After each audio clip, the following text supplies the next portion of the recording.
Bonjour à tous, c'est toujours le frère Zulu là dans les mystères, dans les révélations cachées de la parole de Loba. Je rends grâce à Dieu, le créateur du ciel, de la terre, de ce qu'il est grand, glorieux et redoutable. Je remercie ce Dieu parce qu'il est bon, parce qu'il est fidèle, parce qu'il est tout puissant et de ce qu'il vit inexplicablement hors de toute réalité. Donc aujourd'hui, par sa permission, par sa grâce, par sa toute divine puissance, on va entrer dans la connaissance des Écritures à l'état pur. Donc aujourd'hui, on va... Vous voyez, je vais éviter de trop crier parce qu'il y a plein de ceux qui regardent souvent des vidéos qui disent que je parle trop vite, qui ne comprennent pas souvent. Donc on va un peu essayer de prononcer les phrases tout doucement pour mieux comprendre, parce que le sujet est vraiment délicat et très important pour libérer le maximum de personnes. Aujourd'hui nous allons parler de Christ concernant par rapport en tant que fils. Est-ce que Christ est-il le seul fils unique de Dieu, ou bien Christ est-il le fils unique de Dieu? Remarquez ici que je ne suis pas en train de dire que est-ce que Christ est le fils de Dieu, mais Christ est-il le fils unique de Dieu? Parce que vous savez actuellement, même depuis déjà, ça remonte déjà, qu'il y a plein de tous ceux qui sont déjà autoproclamés pasteurs, révérends, bishops, maréchals, apôtres, prophètes, diacres, ou inspirés, ou ceux qu'on appelle des chrétiens du dimanche, ceux qui se disent chrétiens, qui viennent raconter des histoires qui ne tiennent pas la route, qui viennent défendre les Bibles qui sont déjà trafiquées, alors qu'eux-mêmes ils vivent dans le péché, ils vivent dans le mensonge, ils vivent dans la tricherie, ils vivent ils insultent, ils disent des gros mots, ils mentent, ils volent, ils trichent, ils commettent adultère, ils ont des mauvaises pensées, ils font du n'importe quoi. Et c'est les mêmes personnes qui viennent souvent défendre la Bible qui a déjà été trafiquée. Donc aujourd'hui, par la permission de ce Dieu grand, terrible et redoutable, qui vit inexplicablement hors de toute réalité, hors de toute notion, nous allons parler d'un passage très célèbre dans la Bible. On va citer un verset très important dans la Bible, ce verset qui a été trafiqué, et c'est une sorte de la christocentrisme. On a centré cette personne de Christ, en tout cas, quand je dis le Christ, pas ce Christ-là, en tout cas le vrai Christ que moi je connais. On va présenter le vrai Christ que le Père lui-même connaît, que le Père lui-même a envoyé. Et on va aussi dénoncer le faux Christ du catholicisme romain, ce faux Christ de tous ces chrétiens du dimanche, tous ceux-là qui vont dans les églises actuellement, dans les assemblées religieuses, peu importe vos religions confondues, ce Christ que ces gens invoquent là, ce JC, c'est une abomination, c'est un néphilim qu'on a placé, c'est une abomination sur une croix en disant que c'est lui le sauveur. Donc pour ça, ils ont trafiqué les versets bibliques, ils ont mis des erreurs, des contradictions exprès dans toutes les versions de des Bibles, afin de centrer ce faux Christ Borgia sur le centre même de la parole du divin. Et ensuite, dès qu'on va vous faire croire que ce faux Christ-là est le Fils unique de Dieu, et on vous dira maintenant, vu qu'il est fils unique de Dieu, il est en même temps Dieu. Et on vous montre maintenant cette image de ce néphilim là, qui est soi-disant sur cette croix, cette abomination. On vous dit, voilà votre sauveur. Donc, la délivrance du peuple va commencer, a déjà commencé. Et Satan a peur. Le royaume de Satan est en pleine ébullition. Ils ont peur. Car la délivrance, je m'adresse à toi, peuple de Dieu, ta délivrance a commencé. L'esclavage est fini. Quand les colons sont arrivés en Afrique, soit selon leur histoire, selon le 1er siècle, ils ont rapporté l'évangile, ils ont apporté la Bible. Ils ont mis vos parents en esclavage. Ils vous ont fait accepter, à croire, on vous a fait croire que ce Christ-là, qui est sur la croix, ce néphilim-là, aux yeux bleus, que c'est lui le sauveur. Mensonge. On vous a trompé. Vous avez régné le Dieu véritable. Vous avez régné Loba. Et maintenant, plein de gens me disent, mais c'est qui Loba? Loba, ça veut dire quoi? Loba, ça veut dire Dieu en peuple, c'est-à-dire en langue bantou, chez les Sawa, chez les Douala. Et d'autres gens aussi, les Congolais vont dire, oui, mais Loba aussi, ça veut dire en lingala la parole. Mais vous ne devez pas ignorer que la langue Sawa est arrivée bien longtemps avant le lingala. Donc, c'est la vraie parole, c'est-à-dire Loba, c'est Dieu. Ce n'est pas parole. Ce n'est pas parole. C'est Dieu. Point barre. Donc ici, On va parler de le Christ est-il le Fils unique de Dieu ou bien le seul Fils unique de Dieu. On va corriger des versets, on va corriger quelques passages bibliques. Hein. On va vous démontrer que tous ceux-là qui sont dans le monde entier, toutes les religions qui parlent de ce Christ-là, dans toutes les fausses Bibles, dans tous les faux livres soi-disant saints ou d'autres citations où on fait allusion à ce JC, ils sont complètement dans l'erreur. Je dis bien dans l'erreur. Donc toi qui me regardes, l'instrument de ta délivrance a commencé déjà. Et Satan a peur. Il sait que toi, tu vas te réveiller. L'esclavage est fini. On a maltraité tes ancêtres. On les a torturés. On a mis les chaînes à les pieds, à les coups. On les a traités comme des moins que rien. On les a fait croire à cette fausse religion-là qu'ils ont apportée en Afrique. On vous a dit que vous adorez des démons. Voici accepter ce JC. C'est lui le sauveur de l'humanité. Mensonge! Je vais vous présenter moi le vrai Christ. Pas ce Bargia. Donc, premièrement, on va d'abord corriger le passage le plus célèbre de la Bible. La christocentrisme. Le grand mensonge de l'histoire biblique, c'est quoi? C'est dans Jean 3,16. Où il est dit que Dieu a tant aimé le monde qu'il a donné son Fils unique, soi-disant, afin que quiconque croit en lui ne périsse point, mais qui ait la vie éternelle. Donc on vous dit ici, là, que Dieu a un seul Fils engendré unique. Et ça, c'est complètement faux, puisque la même Bible aussi va démontrer le contraire. Donc on va prendre aussi ces Bibles-là, on va prendre plusieurs versions des Bibles, et on va vous montrer comment ces Bibles-là se contredisent, comme les gens pensent que moi je me contredis, alors que ce sont les Bibles qui se contredisent.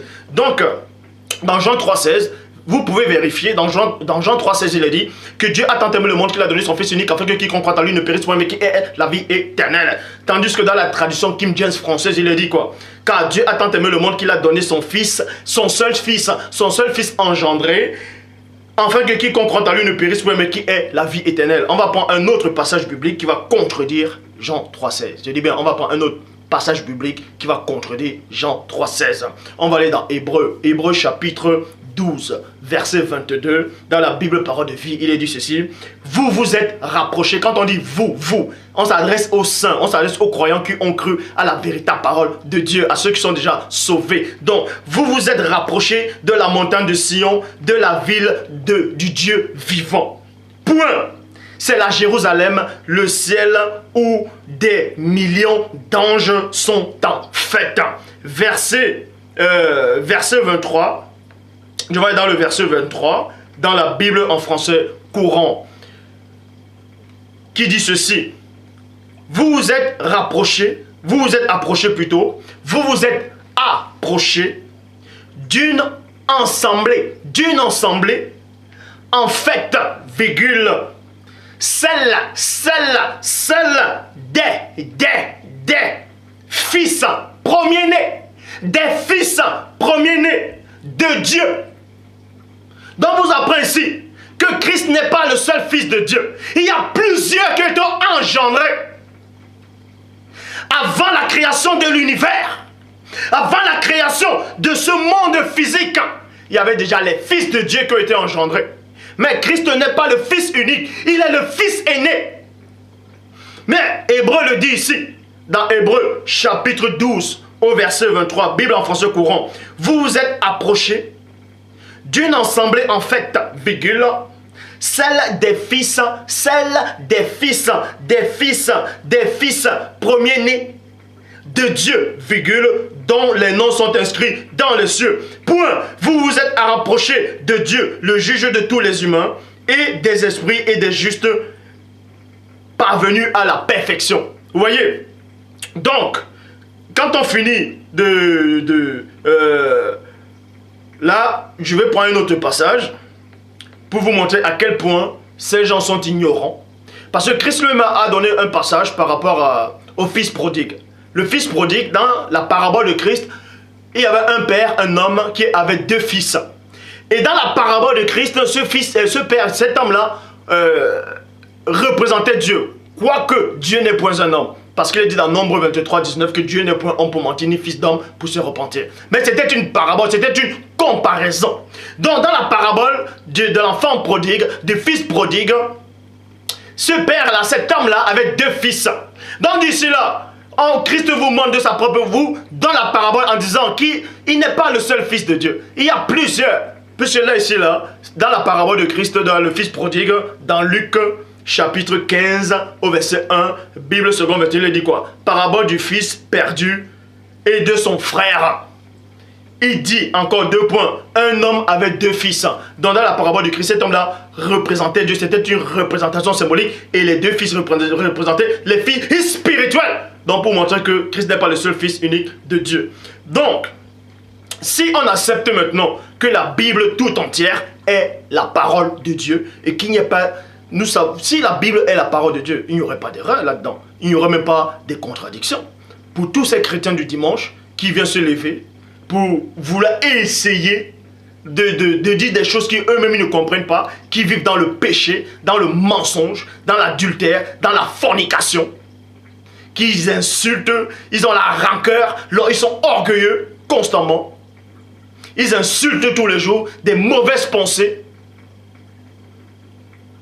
Si ils acceptent que la Bible est la parole de Dieu, acceptez donc tout ce que la Bible dit. Maintenant, on va aussi maintenant accepter tout ce que la Bible dit. Et vous allez voir que cette Bible-là, elle se contredit.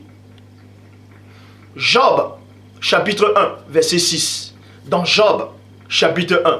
Maintenant, vous pouvez maintenant penser que je me contredis, parce que moi, j'avais déjà contredit ce passage-là dans Job 1, 6 et dans Genèse 6, 2.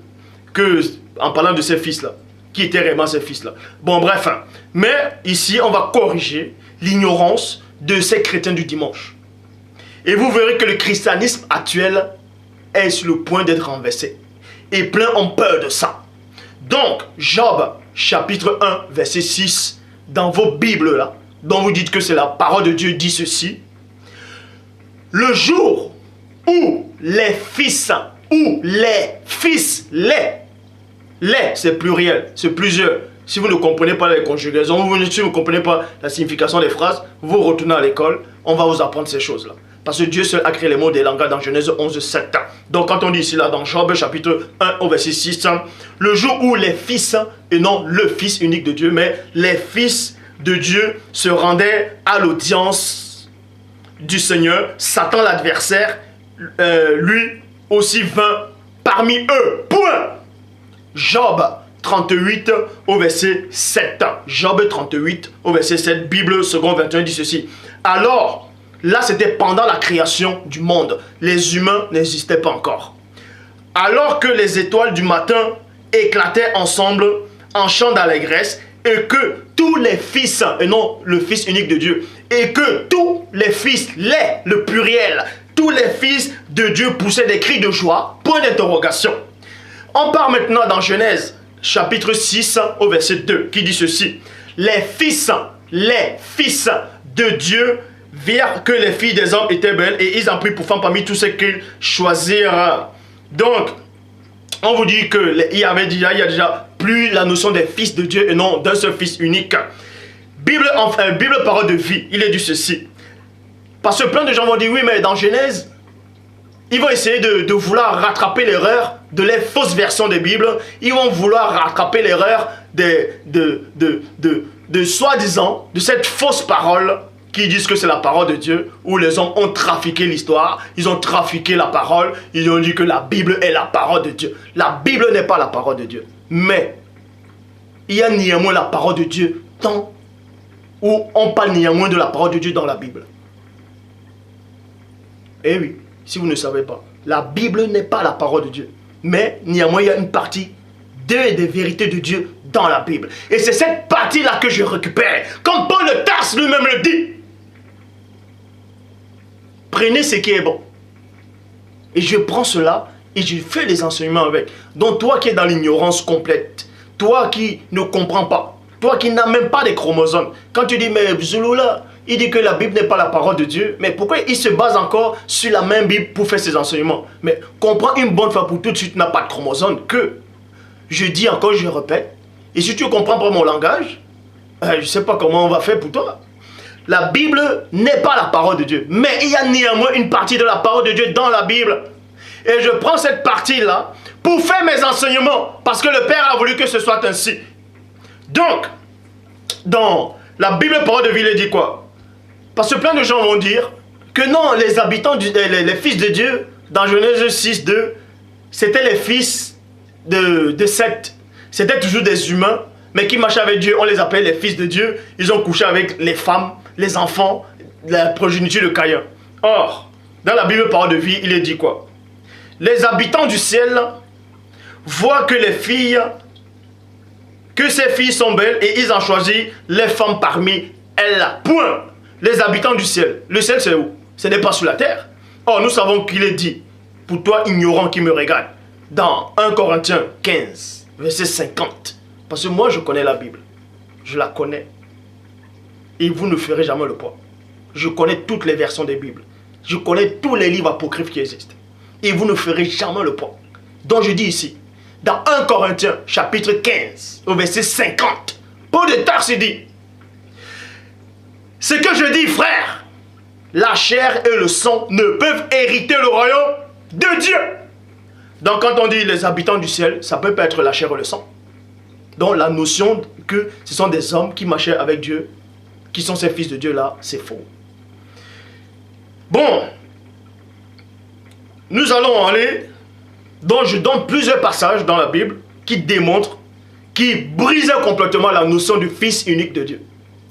On va dans Daniel, chapitre 3. Vous voyez?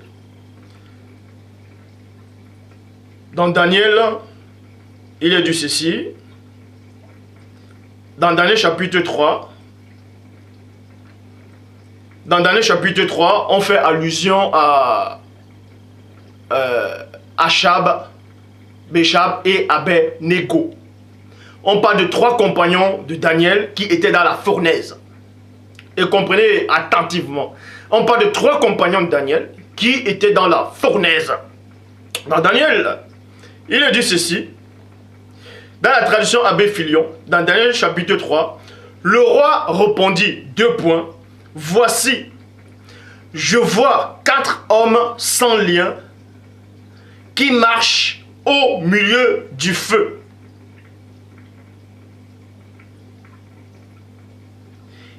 Et ils n'en ont aucune lésion. Et l'aspect du 4e est semblable à celui d'un fils de Dieu. Quand on dit d'un fils, ça dit qu'il y a plusieurs. Donc la théorie sur Jean 3,16 n'a plus lieu d'être. Tradition David Martin. Et la forme du 4e est semblable à un fils de Dieu. Tradition John Nonson Darby. L'aspect du 4e est semblable à un fils de Dieu. Donc vous comprenez ici que Christ n'est pas le fils unique de Dieu, mais il est le fils premier-né. Et il existe plusieurs fils de Dieu. Donc pour tous ceux qui vont encore accepter la notion de Jean 3,16, c'est Satan qui vous a dupé. Le catholicisme vous a dupé. Donc je m'adresse à tous les noirs, premièrement, qui savaient que Dieu m'a véritablement envoyé.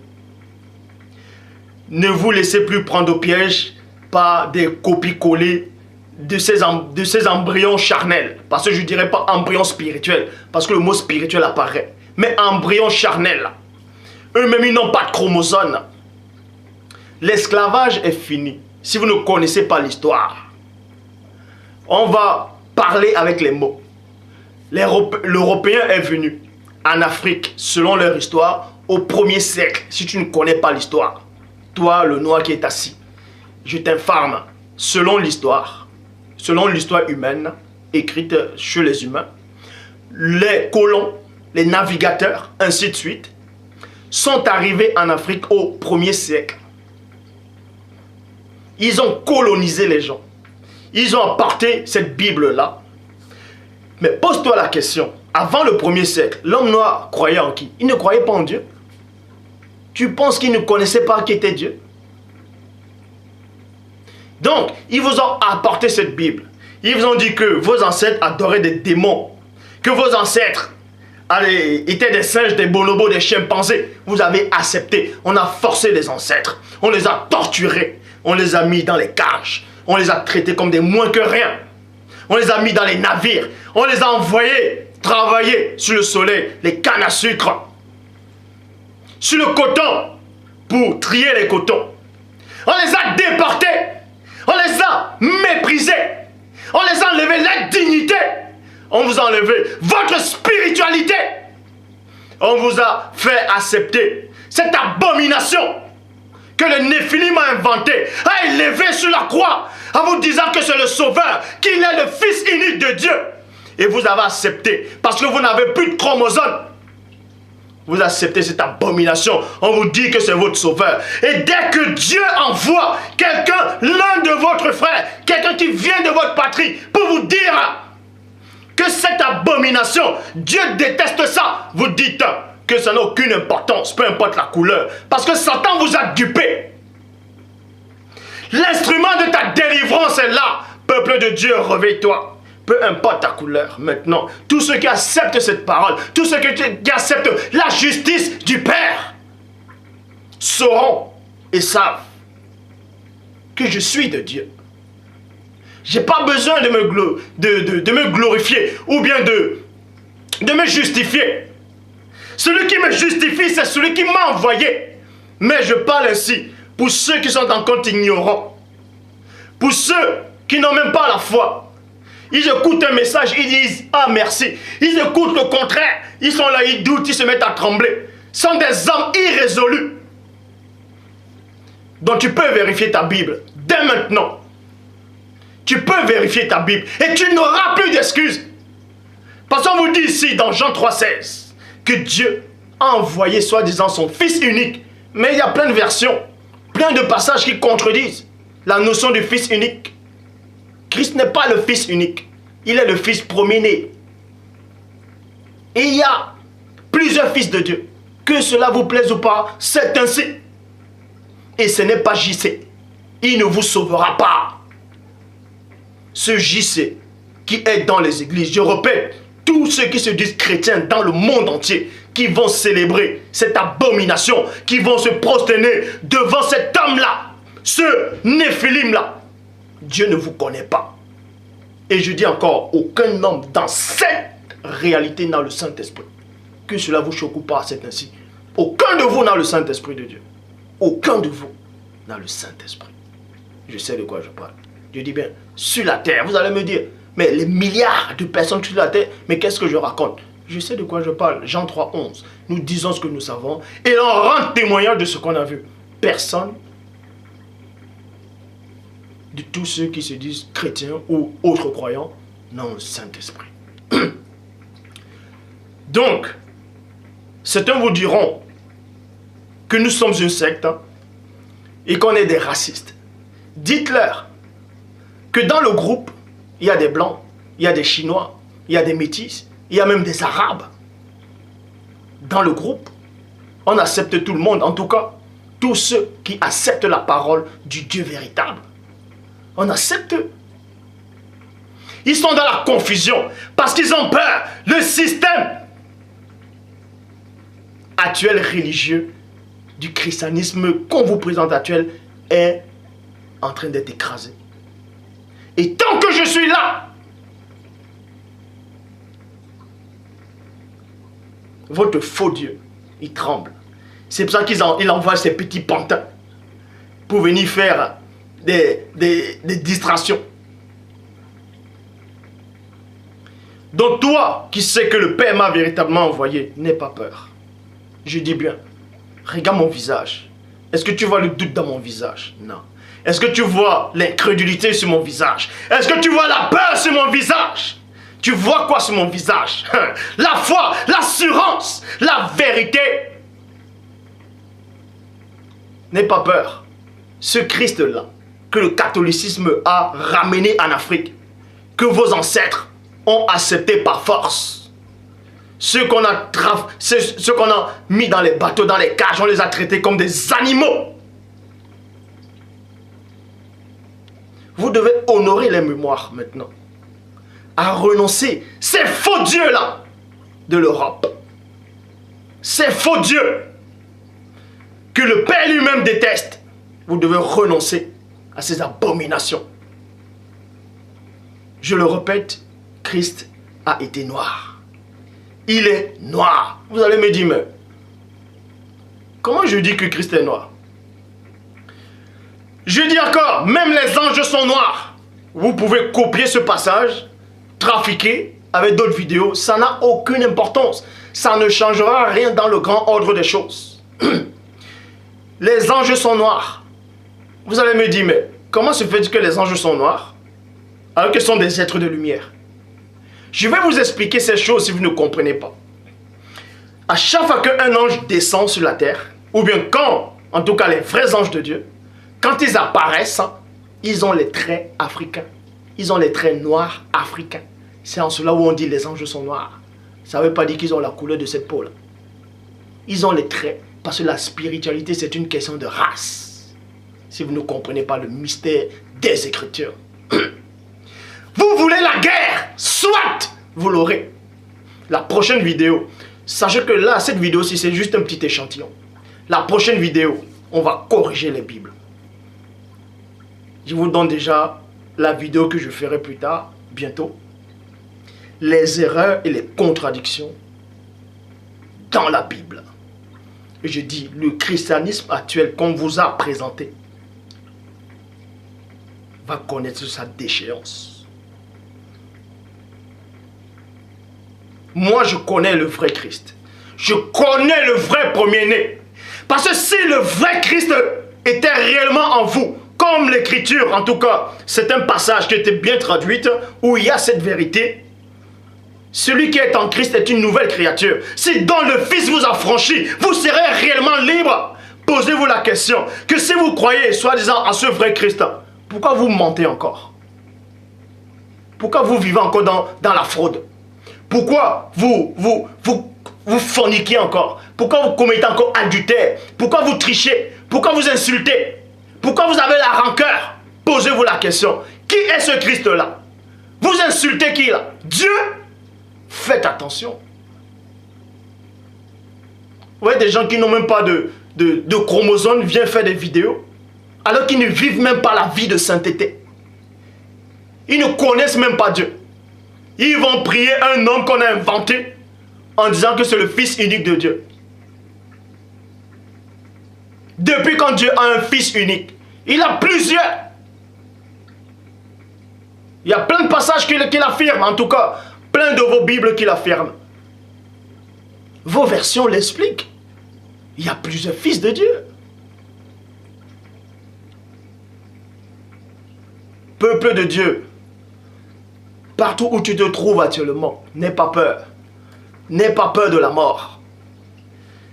L'époque que vous vivez actuellement, ce que vous vivez là, vous n'avez jamais vu ça nulle part ailleurs.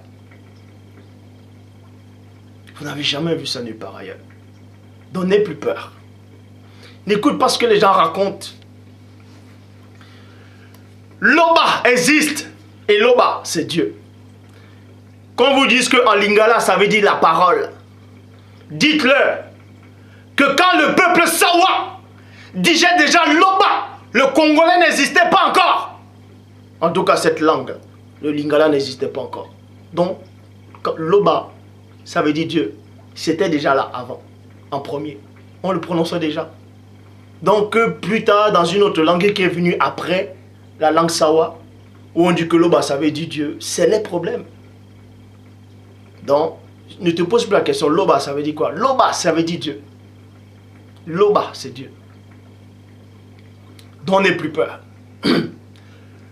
Et là, je suis dans le deuxième livre. Dans le deuxième livre, on parle de la véritable histoire d'Abel et Caïn. Qui c'est qui a réellement poussé Abel à faire le sacrifice? Et pourquoi on a réellement détesté le sacrifice de Caïn? Pourquoi on a réellement refusé le sacrifice de Caïn? Pourquoi? Quelle est l'entité qui les a poussés à faire les sacrifices? Donc, dans le deuxième volume, on parle de l'histoire non seulement de Yumé, la mère nourricière, c'est-à-dire la maman du premier-né, du Christ Koumane Moula. On parle de l'histoire de Jacob, on donnera aussi son vrai nom, en tout cas la vraie histoire de Jacob. On donne les noms des 12 patriarches les fils de Jacob, les vrais noms. Et dans le deuxième livre, on démontre réellement le secret qui se passe dans le gouvernement, dans les sociétés secrètes, dans le royaume de Satan, les entités qui contrôlent les continents, en tout cas les anges déchus qui ont la fonction sur les continents, d'autres dans les pays, d'autres dans les villes, ainsi de suite. Vous allez voir que le gouvernement mondial actuel, c'est une copie conforme du monde occulte. Donc, toi qui me regardes, n'aie pas peur.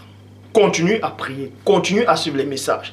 Peu importe les vidéos qui circulent sur Internet, n'aie pas peur. L'instrument de ta délivrance, elle est là.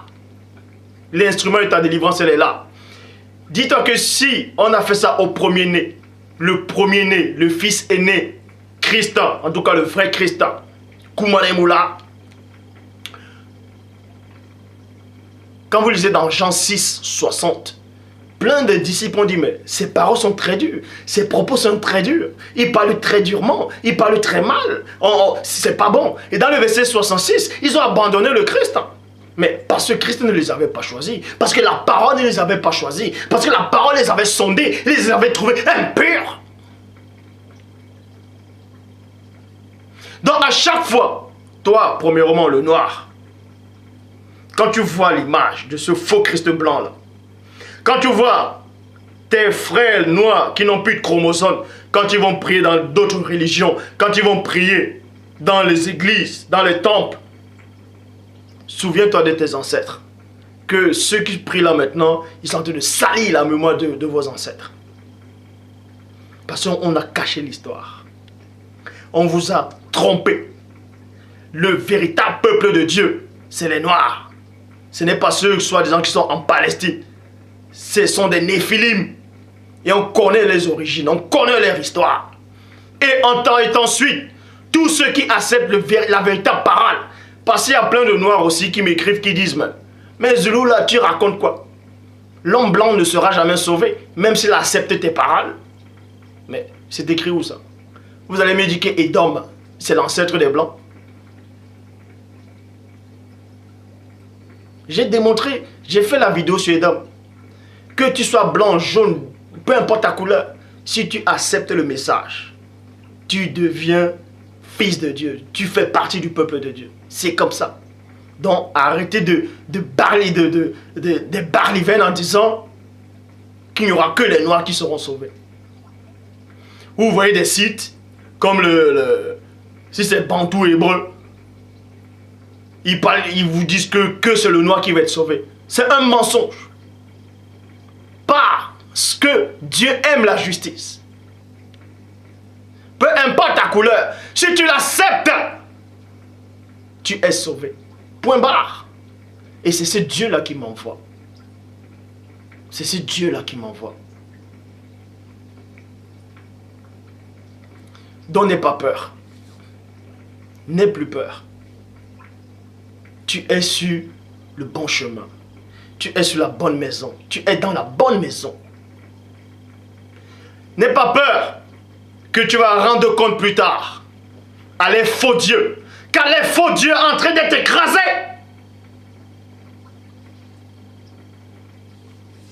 Peu importe si on vous dit que vous êtes dans une secte, dites-leur que ces gens qui disent que vous êtes dans une secte, qui retournent à l'école pour apprendre la définition du mot secte. Secte, ça veut dire quoi? C'est un groupe de personnes qui se rassemblent, qui partagent les mêmes idées. C'est ça la définition de secte. Vous voyez? Les gens viennent vous dire que vous êtes dans une secte sans toutefois eux-mêmes savoir la signification de secte. Parce qu'eux-mêmes, ils n'ont même pas de chromosomes. Donc, je vous salue à tous les frères qui sont partout dans le monde. Je sais que plein d'entre vous vivent des moments difficiles et plein aussi veulent entrer en contact avec moi, qui ne savent pas comment entrer en contact. Et d'autres veulent parler face à face. Sachez que le Père vous aime. Et le premier-né vous aime. Le premier-né existe réellement. Je dis encore, le Christ biblique, ça je l'ai toujours dit, et je le dirai encore, le Christ biblique est le vrai Christ. Mais le Christ qu'on nous présente dans les églises, dans les médias, l'image qu'on montre de Christ, ce n'est pas le Christ. Et le nom qu'on donne à ce Christ de la Bible là, c'est un faux nom. Donc dans la prochaine vidéo, je vais encore redémontrer ça. Que son vrai nom n'est pas JC. Et certains vont dire, ouais mais la traduction dit Yoshua. Mais Yoshua écrit un Y. Mais depuis quand, dans l'alphabet soi-disant hébraïque, le mot Y apparaît? Ils vont dire Yahvé, n'importe quoi. La seule Bible, en tout cas, qui traduit mieux on va dire ce Yoshua là, c'est dans la Bible Shoraki.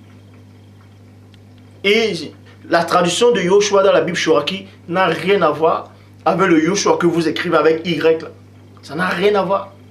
Ça commence par I et non Y. Donc, ça prouve encore votre manque d'ignorance encore. Donc, je m'adresse à tous ces papas, à tous ces mamans, à tous ces frères, à tous ces petits frères, à toutes ces petites sœurs. N'ayez pas peur. N'ayez pas peur. Dieu a créé le monde pour vous. C'est pour cet instant que vous avez été créé. Ne donnez plus la force, ne donnez plus votre énergie au faux Dieu. Retournez chez le Dieu de vos ancêtres. C'est lui qui va vous donner le salut. C'est lui qui va vous sauver par sa parole. N'ayez pas peur. Et tous les frères et sœurs qui sont au Canada, je vous fais un petit coucou. Tenez bon. Je vous admire. En tout cas, tous ces frères qui sont au Canada et sœurs qui acceptent le message. Tenez bon. Je vous admire beaucoup. Je vous admire beaucoup. Parce que la dernière fois, on a parlé sur Skype. Je crois de 21h jusqu'à 5h du matin. C'était un vrai plaisir pour moi aussi. J'étais vraiment content parce que vous aimez vraiment le Père. Fuyez. Le conseil que je peux vous donner, ne faites pas comme ces chrétiens du dimanche ou bien ces autres croyants qui parlent tout le temps Dieu, Dieu, Dieu, mais ils sont là, ils mentent, ils fument, ils trichent, ils volent, ils couchent à gauche, à droite, ils disent des gros mots, ils vivent dans le désordre et ils se mettent à parler de Dieu. Apprenez à vivre la sainteté, la sanctification, je dis, sans la sanctification, personne ne verra le Seigneur. La sainteté. Soyez saints, car Dieu est saint. Apprenez à vivre la sainteté. Apprenez à ne pas mentir. À ne pas tricher, à ne pas voler, à ne pas insulter. Les mauvaises pensées, il faut bannir cela. Si vous voulez recevoir le Saint-Esprit, apprenez à bannir tout ce que les faux chrétiens du dimanche font. Tous ceux qui parlent sur Internet, ils viennent parler de Dieu, et pourtant c'est des menteurs. C'est des ignorants. Ne les imitez pas, ne les écoutez même plus. Vivez la sainteté. La crainte de Dieu. Seule la crainte de Dieu. Priez beaucoup. Il faut beaucoup prier. L'adoration est réservée. Je dis bien, l'adoration n'est réservée qu'à Dieu seul. Je dis bien, à Dieu seul. Donc, dans la prochaine vidéo, le guerrier redoutable que vous avez connu au début, il est de retour. Le christianisme actuel, il va être brisé.